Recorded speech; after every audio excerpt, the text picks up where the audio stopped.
Common myths and misconceptions about happiness. Myth 1. Happiness is the absence of problems. Reality. Happiness doesn't mean a life without challenges.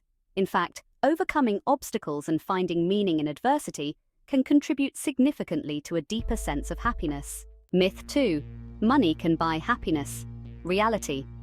While financial stability can alleviate stress and provide comfort, beyond a certain point, more money does not significantly increase happiness. Relationships, purpose, and mental well-being are often more critical to lasting happiness. Myth 3. Happiness is a destination. Reality. Happiness is not a final goal to be reached. It's a journey. It's found in the daily practices, attitudes, and habits we cultivate, rather than a specific point in time or achievement. Myth 4.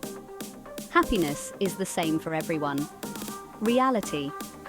Happiness is highly personal and can vary greatly from one person to another. What brings happiness to one individual may not have the same effect on another. Happiness is a fluctuating state influenced by internal factors, not just external achievements. Is there a specific myth about happiness you'd like to explore further? Leave us a comment. Have a beautiful day.